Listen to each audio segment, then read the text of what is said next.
96년인가요? 거기 기계 조계종에서 이제 전통등 복원 프로젝트 사업이 있었고요.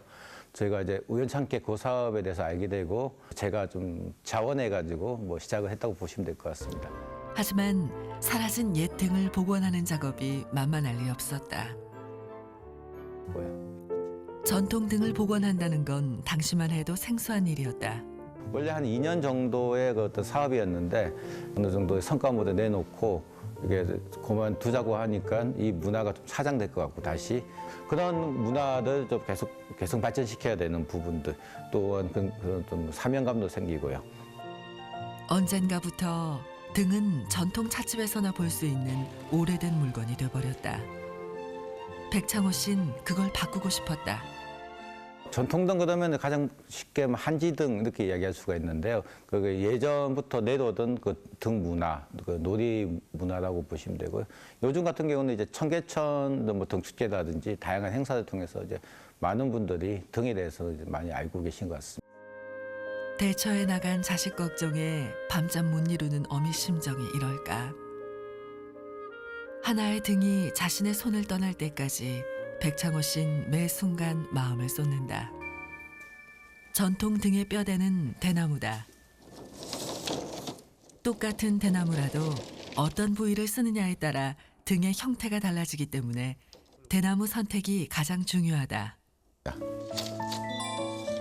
전통 등의 매력은 곧고 부드러운 대나무에서 나온다. 샹들리에와 같은 서구식 조명이 따라올 수 없는 은은한 분위기가 바로 여기에 있다. 대가 일정해야 이것을 쉬거나 둥글게 말 때 이렇게 예쁜 원이 나오고 등도 예쁘게 나오겠죠. 이젠 대나무 결을 따라 얇게 쪼개는데 쩍쩍 갈라지는 소리마저 시원하다. 쪼개기 편하게 이 뒤가 이렇게 좀 넓게 나와 있죠. 그래서 대를 이렇게 밀어 넣을 때 대나무가 이렇게 들어가면서 이렇게 쫙 벌어지는 그런 효과가 있습니다. 그래서 이거 대칼이라고 그래요. 이걸요. 서양화를 공부하다 호기심에 뛰어든 일이 전통등 복원이었다. 작업실에 앉아 그림만 그리다 발로 뛰며 등을 만드니 그렇게 즐거울 수 없었단다. 등의 뼈대를 만드는 과정은 모두 수작업이다. 등의 모양에 따라 대나무 굵기가 달라지기 때문에 일일이 손으로 다듬어야 한다. 쪼갠 대나무를 이제 좀 부드럽게 또 쓰기 편한 굵기로 다듬는 과정입니다. 요즘은 기계로 잘라 나온 대나무도 많지만 모양이 섬세하게 나오지 않아 일일이 손으로 한다. 전통 등은 만드는 사람의 기교에 따라 모양이 완전히 달라진다. 그리고 그 기교의 바탕은 골조를 세우는 데 있다. 각도가 조금만 달라도 모양이 달라질 수 있기 때문에 가장 공을 들인다. 뼈대 자체가 조금 예뻐야 모든 게 다 이제 기본 설계가 예뻐야 등이 예쁘듯이 뼈대가 제일 가장 중요하겠죠. 뼈대 자체는 이게 이 한지에 다 쌓이는 부분이기 때문에 쌌을 때의 어떤 그런 공간감, 형태감 이런 것들이 어쩌면 제일 중요하다고 보시면 될 것 같습니다.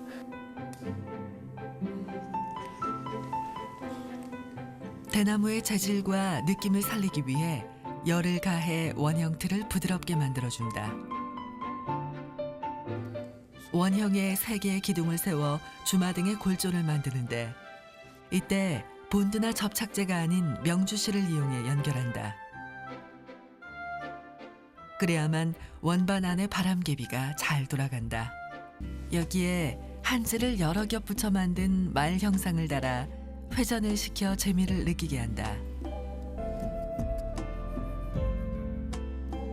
전통 등의 멋은 누구나 쉽게 만들었었던 데 있다. 예전에는 이는 염료가 상당히 고가였습니다. 그러니까 실제적으로 등을 만드는 것 자체가 상당히 사치였다고 보시면 됩니다.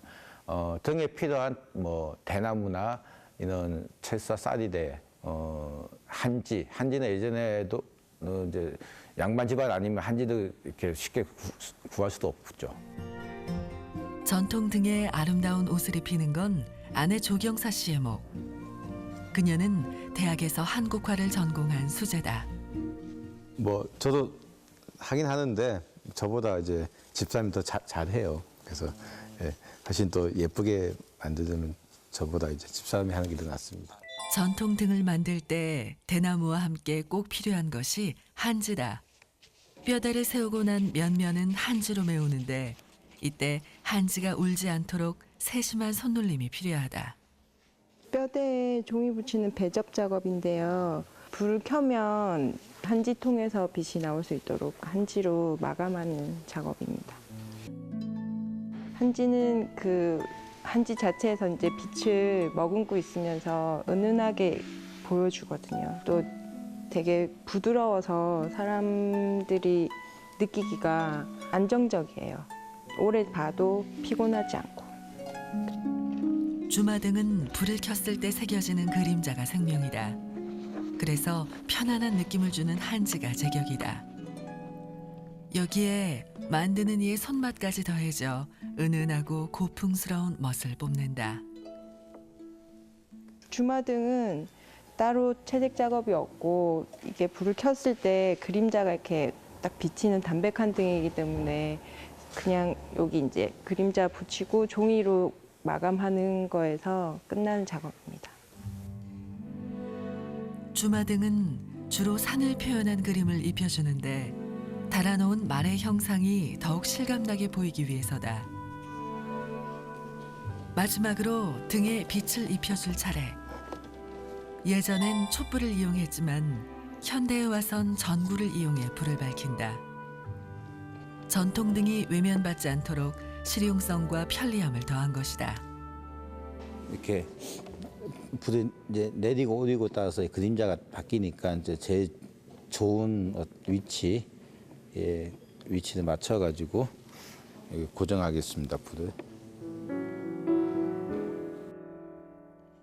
얇은 대나무와 한지 그리고 정성이 더해져 주마등은 새로운 생명을 얻었다. 하나하나 사람의 손이 가미돼야 가능한 일. 그래서 더 따뜻하다.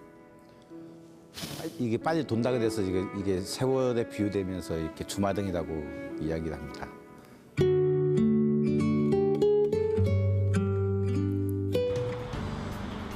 서울의 한 기업. 꼬박 일주일. 밤잠 미뤄가며 만든 등이 속속 제자리를 찾아갈 준비를 하고 있다. 이제 사람들의 반응만 남았다. 차가운 건물 사이로 노란 빛이 따스하게 물든다. 이것이 나 그리고 우리가 그토록 원했던 온기다. 잠시 발길을 멈추고 숨을 고른다. 저희 기업 여기가 자체가 철강 쪽에서 이제 좀 딱딱하고 있는 그런 부분이 있는데 저런 거로 해서 이제 좀 이제 사람들과 좀 친화적이고 삭막한 그런 도시 한가운데에서 이런 전통증이 있으니까 되게 밝고 좋은 것 같습니다. 이 포근한 불빛이 행운을 줄 수 있을 거라 믿으며 그것이 백창호 씨가 이 시대를 살아가는 이들에게 주는 희망의 메시지다.